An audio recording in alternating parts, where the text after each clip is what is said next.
Hello, everybody. Scott Golden here. Welcome for those of you who are new. 4/15, April 15th, otherwise known as Tax Day on most years, but not with the COVID virus here in the States. Welcome to those of you who are new. Subscribe, like, hit the notification bell, do all that good stuff. We have at least one video, sometimes more per day, actually audio, on a variety of coaching-related topics. Today we're going to talk about depression. What is it? What not to say to someone who has it? What to say instead, and all points in between.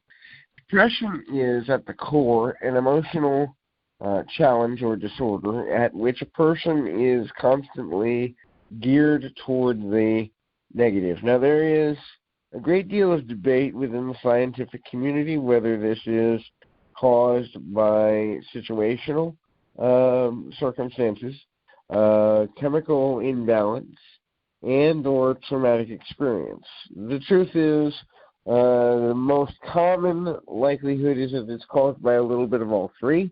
The chemical imbalance piece is the part that puts one on psychotropic drugs. However, and please understand, I'm not a medical doctor, nor do I play one on TV, so don't use this for diagnostic purposes. But suffice to say, the chemical imbalance piece is one that's the most controversial, only because, number one, there are no blood tests with the supposed imbalance that can be given. There are blood tests to test the amount of drug in a person's body, but no blood test prior to note the issues with the imbalance to begin with. And secondarily, the idea that this is a chemical imbalance indicates that a person who is taking medication for depression can be, quote unquote, cured by just taking a medication, which is factually inaccurate. So depression, again, is a preoccupation towards negativity. It's a preoccupation towards sadness and negative emotion. Sometimes it can be controlled, other times it cannot. It can come on in bouts, or it can be a consistent heaviness or cloud over a person. And so there are certain things when dealing with a person that's been diagnosed with depression or that you may suspect has depression that you don't want to say, and certain things you can say instead. One thing that people often say is try harder to feel better. As if a person with depression is not trying hard enough, or they are, somehow not battling in their own mind the emotions they feel, or the heaviness they feel, or the lethargy they feel. That's really quite a silly thing to say to a person for a couple of reasons. Number one, if they're living in their own head and what's going on is in their mind, in other words, it's something that they battle mentally on a consistent basis, we don't know for sure how hard they're trying. We don't know what their thought pattern is. We don't know what their thought process is. We don't know how they get out of bed in the morning and what they have to tell themselves, or how they go to work, or how they spend time with their children, or do any of the other various things a person without depression would have to do and might have challenges with. Add depression into it, and the person's even more challenged, and you've got issues there. So another thing, a better thing to say when you want to say try harder, which usually means, if you just think differently, you feel better, which is true for short spans of time, but just thinking differently isn't going to make the disorder disease go away. Thinking differently can help, but exercise is an important component.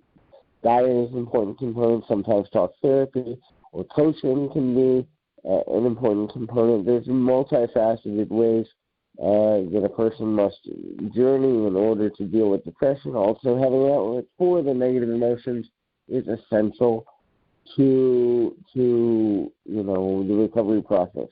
Having a negative outlet, emotional core, alongside having a reward system for positive emotions is also essential to the recovery process. Another thing that people often say is, oh, you're making it worse than it is, or you're making it up in your head, or you're over-exaggerating, or whatever it might be. So I relegate this to telling people, have you ever been punched in the face? A lot of people probably, a good number of people listening to this, have been in a physical altercation at least once in their life. And boom, you get hit. All of a sudden you're in the worst pain ever. Now, relatively later speaking, it's not the worst pain ever, but in the moment you're going through it, you probably think you're going to die. You think the world's going to end. You think, teeth are going to fall out of your mouth or out of your head or whatever the case may be. It's the worst thing ever happening to you. Now, in that frame of reference, it's not that big a thing 20 minutes later or 2 hours later or whatever have you, but in the moment you're going through it, it's the worst thing ever. So if someone came up to you and said you're making it worse than it is, you'd probably tell them where to go, how to get there, and draw them a map. Because at the end of the day, they don't know how hard it is for you to deal with whatever physical pain you're going through. The same is true for people with emotional disorders such as depression. While they may be fixating on negative or even fanciful beliefs, it does not mean that for them it isn't just as real as it is to take somebody's hand or hug a baby or to pet a dog. It's real to them because it's happening in real time within their mind, and therefore controlling it, manipulating it, or getting it to be under control can be exceptionally difficult. The third thing is, and I hear this all the time, you have no reason to feel the way you feel. Well, sometimes emotions aren't reasonable, right? I remember having a partner who struggled with severe depression, and some of the logic that would happen in the conversations with this person would just boggle my mind. I go from, you're wonderful, you're beautiful, you're a good person, you're this, you're that, and then I get hit with something random like, I'll never look good in this pair of jeans. And it's like, wait a minute, time out. How come that is the definition of what you think is needed to make you feel better?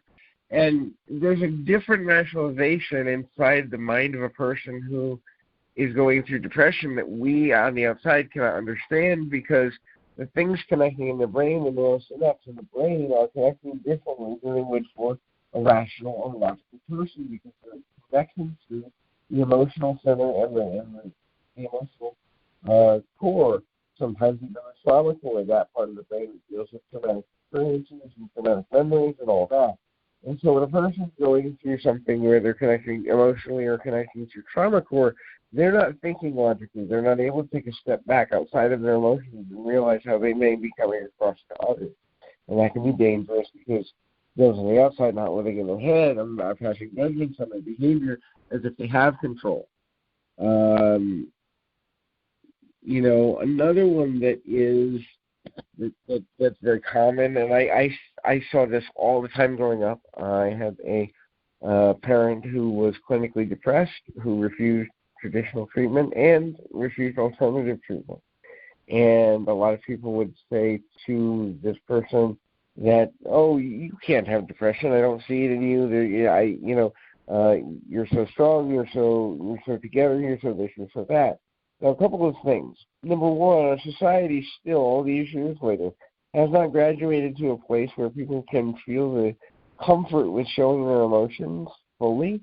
And so what happens is a lot of people with depression, anxiety, panic disorder, anger, repression, guilt, regret, all these emotions, PTSD, even that disorder, will suppress how they feel when other people are around, because they're afraid of rejection, they're afraid of being ridiculed, they're afraid of being called out, they're afraid of being told how to live, they're afraid to be told they're not doing enough, they're afraid to be told it'll never get better, they're afraid to be told it should be better by now, and a litany of other things. And so it's dangerous, really, to have that kind of conversation with somebody like, I don't see it. Well, guess what? Here's the deal, Buttercup. You don't have to see it because you're not the one living it. If a person is having a depressive or panic-related attack, what we can do is say to them the exact opposite of, I don't see it. Help me see it. Help me understand. Help me to come inside your mind. Tell me what's going on inside of you so that I can begin to understand how to help you. The more you get a person talking and engaged, the easier it is for them to expel the emotions that are causing the depression to begin with.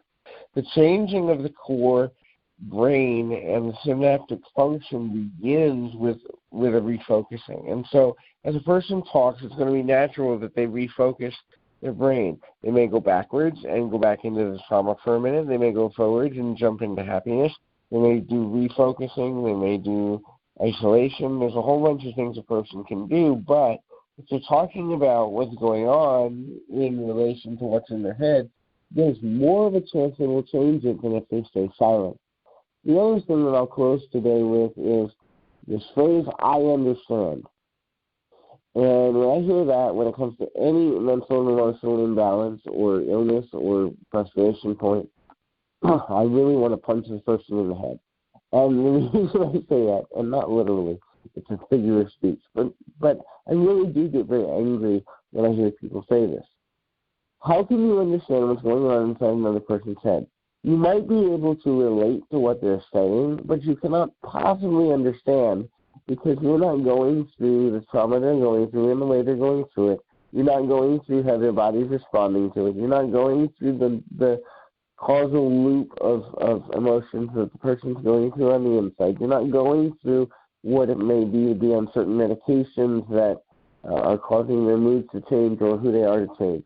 You're not going through any of it. The only thing you're going through is being a witness, and you're being a really negative one in some ways if you're telling a person you understand. It's so much better and so much easier to say, help me understand. That can take on a completely different connotation.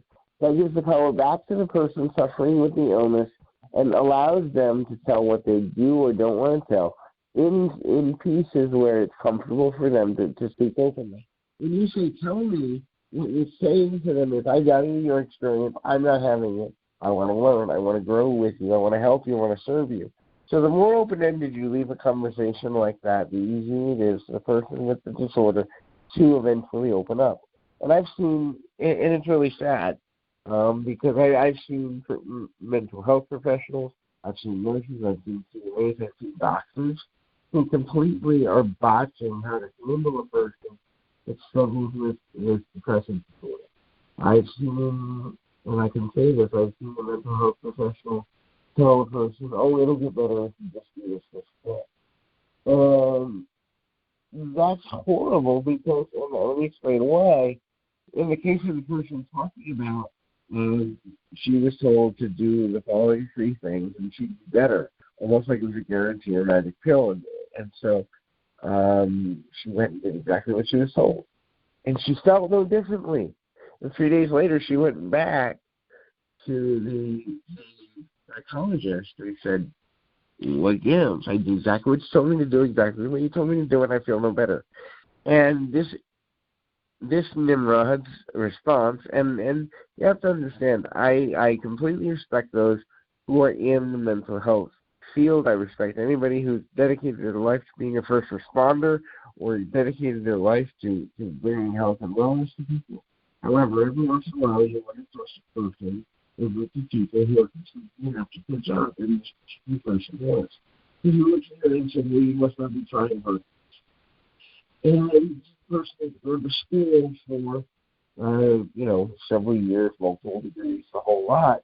And, I'm sitting across the room, and when I heard, you're not trying hard enough, immediately, this person disengaged from the conversation, slumped over like they had just been shot with a buck rifle, and immediately just zoned out. And so I waited for them to, the medical professional to leave. I went over, and I said, there's no way you can do it what I'm saying to him. It's not that you're doing it wrong, it's that what they're asking you to do is connect with you as a person. And she went up and she went, wait a minute, I still love her as a person. Well, it was as if she just learned to tie her shoes. It was as if she just learned to say the alphabet or sing the ABCs or whatever. Who cares? But the idea is this rudimentary realization that she still mattered in spite of her diagnosis was eye-opening and shuddering for her. And that I was even there that day to help deal with that shocks me. It really shocks me that here's a person who outwardly had no other symptoms. She wasn't in a wheelchair. She didn't do accident. She wasn't being able to move, so people relax and doing lots of things to get to behavior, which is that'll go on every year. And I think one of the things that if you have a family member or a friend or a partner who's dealing with depression, tell them to get treatment that works for them. That one-size-fits-all treatment, be it medication, be it talk therapy, be it group therapy, be it whatever, may not work. And I'll say, as a life coach, we're an underregulated industry right now. I'm really hoping in the next 10 years that coaching, both for businesses and for Life Matters, becomes a well-regulated process.